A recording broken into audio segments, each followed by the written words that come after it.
32 ஆண்டுகள் உங்களோட வாழ்வின் ஒரு அங்கமா இருந்த மறுமலர்ச்சி திமுக ஏன் மகன் திமுக மாறிச்சு?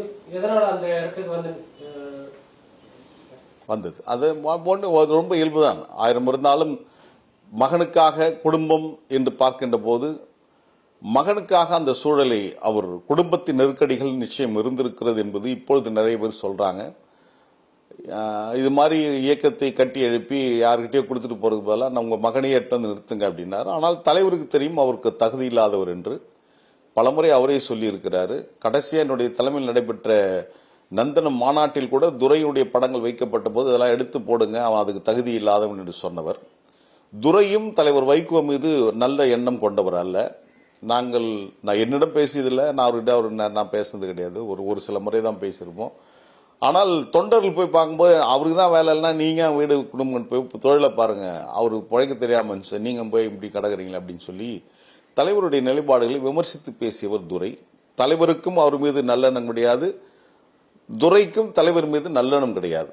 ஆனால் இதுதான் விபரீதம் என்று சொல்வார்கள், இதுதான் பேராபத்து என்று சொல்வார்கள், இதுதான் விபத்து என்று சொல்வார்கள்.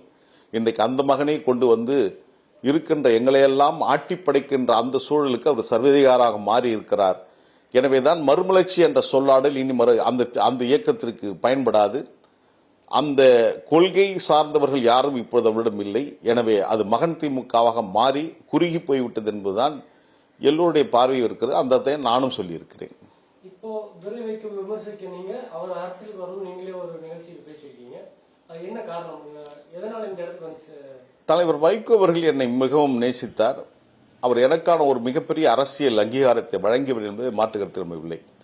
எனவே என்னுடைய குடும்பத்தை அவர் நேசிப்பதை போன்று அவருடைய மகன் அவர் அரசியல் படுத்தப்படாவிட்டாலும் அவர் வந்தால் நன்றாக இருக்கும் என்று பலரும் விரும்புகின்ற போது அதுக்கு நான் ஏன் கருத்து கூறாமல் மௌனமாக இருக்க வேண்டும் என்றுதான் அவர் வரட்டும் என்று நான் பொதுவெளியில் பேசினேன். ஆனால் அவர் கொள்கை சார்ந்து நிற்கவில்லை, ஜனநாயகப்படுத்தவில்லை, அரசியல் படுத்தப்படவில்லை.